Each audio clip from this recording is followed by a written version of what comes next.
Alright, in this video I'll give you my thoughts about this. What is this NEET, NEET, a National Eligibility Cum Entrance Exam, Entrance Test, okay, which was quite a controversy, and it involves the NTA, National Testing Agency. It is an autonomous body under India's Ministry of Education that is responsible for holding nationwide examinations. And the question is now on the integrity of the National Eligibility and Entrance Test, NEET, because there was a leak or there was a scam. So I'll give you my thoughts about it. And those of you who are based in India or who have experience about this or first-hand knowledge, please do feel free to comment and give your thoughts in the comment section below. Okay, I'll share with you what I researched. I've just written down the key points and I'll also state my opinions on the matter. Now, first and foremost, I think it's very obvious that in India, there's too much importance and emphasis placed on education. Okay, parents literally, Indian parents, mother and father, literally work and slog their entire lives to save money.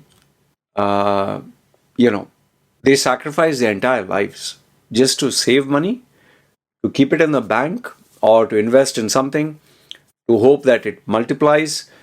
And on the due date, when their child or boy or girl has to go for the exam, they use all this money to help him reach his goal. That is either become a doctor, engineer, the typical cliche kind of careers, but where they feel he will have a steady income or he'll have a stable growth or he'll have a government job. And I for the life of me can't understand why outdated practices are still being followed in India.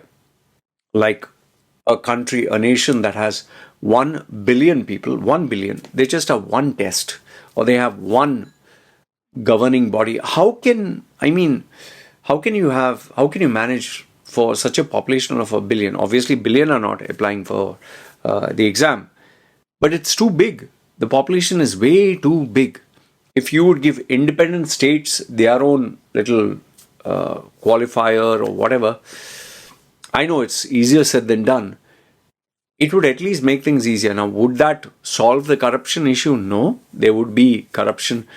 India is ripe for corruption. India attracts corruption, especially when you have majority of the population that is uneducated and poor. And I'm not saying this to insult Indians, but most of them are earning in rupees. Most of them are earning below the international standard of what is a minimum wage due to the oversupply of labor or workforce. There are very few opportunities, but there are too many people applying for jobs. And Indians are desperate. They're desperate to start their life, to, take on the role of being the man of the family or the man of the house and take care of their mother and father. So there are a lot of challenges here. In fact, even traveling from your home to the office itself, it seems, is a nightmare for many people. From the traffic to the pollution to the headaches and challenges. Many students in my WhatsApp group, many youngsters, they share with me this. So there are quite a number of issues, okay? And the political climate is not going to change. Corruption is not going to change. The people in, the dinosaurs who are occupying these big chairs and the big positions, they are not going to leave and they are not going to take on a very innovative, modern approach. Why? Because, as long as they command the chair, things go their way. And remember, they also worked very hard to reach where they are. So, and when they have that seat, they will take advantage. They will get involved in corruption. When they see everyone else getting bribes, when they see everyone getting money, why not take part in the action? Because you can't solve the entire thing. And I've told you, if you see my previous videos where I worked for a guy who actually supplies fake degrees, diplomas, degrees, masters, PhDs to the highest levels. In fact, he took me to Delhi and many other parts of India, which I can't recollect, where where he would go to a college, like you see in these Hindi movies, take a bag of money and he gives you the letterhead, stamped, empty, nothing, with certificates and question papers and all that. I've seen all that, okay? And I use, when I was, that time I thought it was amusing. It was like a Hindi movie. But later on I realized, man, this is not fun. This is not funny, or this is not light. This is very serious. And obviously, I was stupid enough to think that I could make a change by reporting him to the authorities. Little did I know that corruption is right from the lowest to the highest levels of the government, from the police to everyone else, and reporting him backfired on me. So anyway, that is a different video. You can check it out. I got viral after CoffeeZilla took my interview, whereby the fake degree certificate got exposed. Okay, where I, not exposed, I mean I spoke about it. So every Tom, Dick and Harry can get a fake degree certificate very easily. Okay, but we are not talking about the fake degree certificate. We are talking of legit examinations where scams are taking place, and it shouldn't be surprising because it happens. It's just that this one got exposed. That's all I'm trying to tell you. Now, if you want a detailed analysis, I suggest you watch Deshbhakt. He is another very famous YouTuber who speaks on the problems of India, Deshbhakt. I try to watch his video to get an understanding also. He gives a complete breakdown of what happened. But like I said, the points I've taken down is India's top medical research exam, NEET and NET, face unprecedented scrutiny over corruption and paper leaks affecting 3 million students. Okay, the NTA, National Testing Agency, who's responsible for this, are at the center of the controversy. June 4, NEET results showed irregularities with a high number of perfect scores and discrepancy in marks. Students have protested. They have approached courts. They have demanded independent investigation. The NET exam was cancelled due to reports of the paper leaks. Government response: the Education Minister Dharmendra Pradhan announced reforms. Nothing is going to happen here. It's all bullshit. And promised action, but did not specify details of the paper leaks. Leaders and legal experts criticize the government for failing to prevent corruption. That they'll anyway do. Politicians, they don't give a fuck. They just want to make the money. Statistically impossible scores. The NETs saw scores like 719 or 718 out of 720, raising doubts of the results' integrity. Nothing surprising here because the Indian education rewards memorization and regurgitating information. The NTA's explanation of grace marks was insufficient, leading to a panel retest for affected students. And it seems that not all students are going to get a retest. In fact, some of the students who took the exam were in my WhatsApp group, which I was kind of surprised. So it shows how wide it is. NET is vital for admission in medical schools, with the government offering only 56,000 seats and private schools charging exceptionally high fees. Arrests in states of Bihar, Gujarat revealed elaborate scams.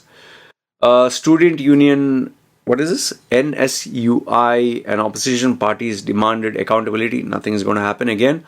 All it takes is a little bit of money, giving the right people. Just 1 second, I got a slight cold. Okay.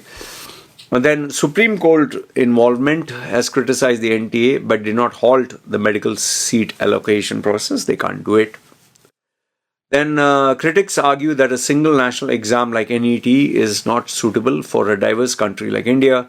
But then again, even if you allow every state, like I told you, the challenge, corruption will still be there.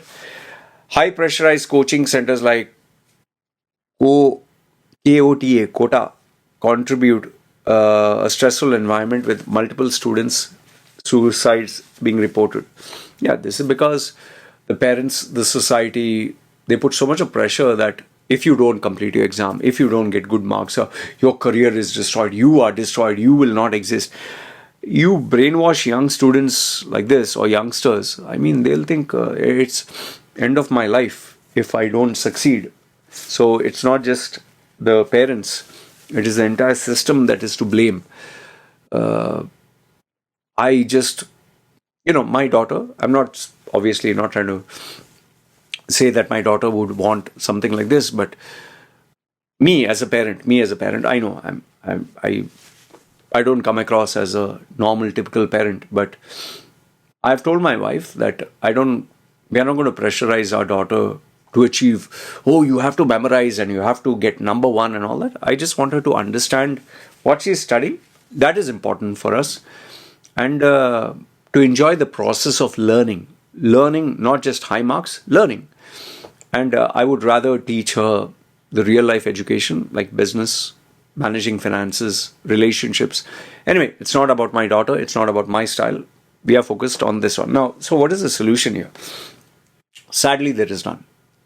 I'm being very honest with you. Sadly, there is none.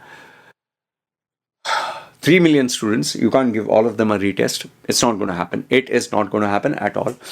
You can suicide, you can conduct protests, you can do all that funda. Nothing is going to happen. The ones who are caught, okay, one second.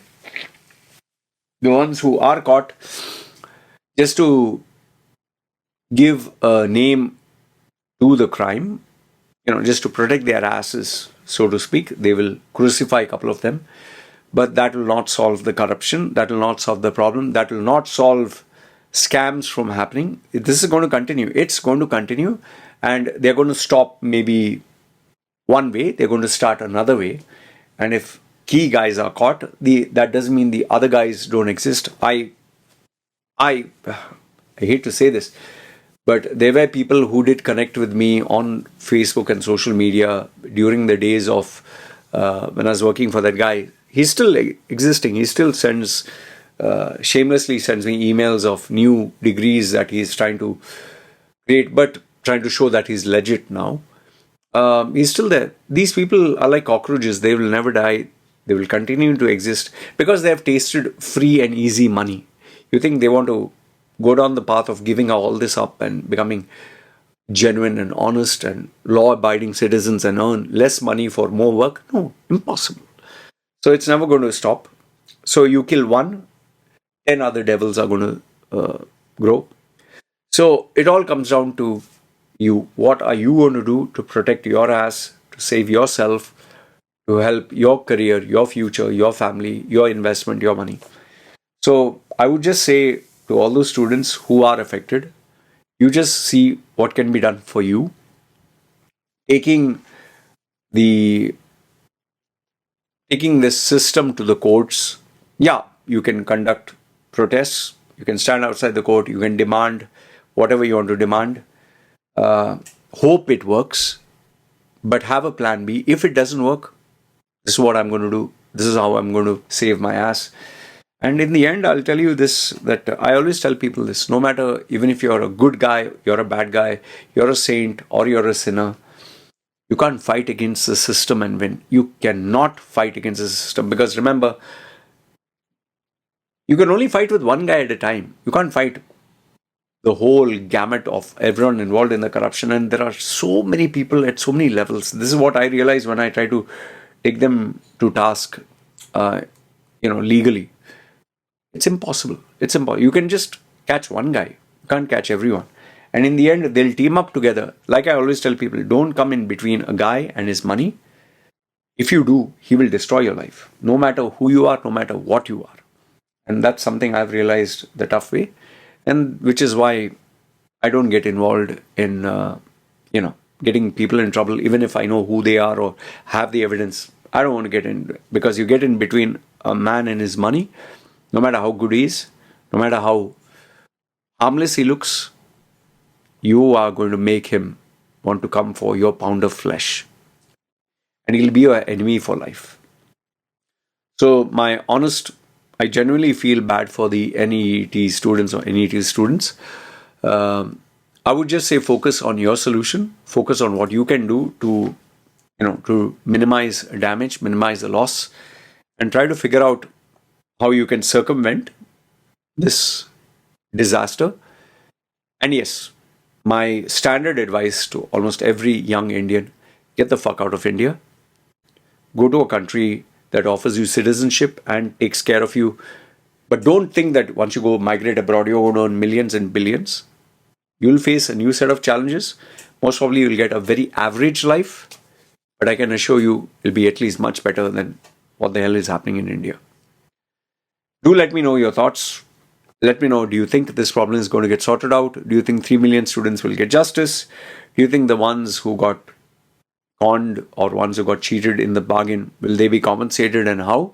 And finally, what do you think is going to happen with the bad players? Any justice or no point? I'd love to know your thoughts in the comments below. Good, bad, ugly, feel free. This is me signing off. You guys take care.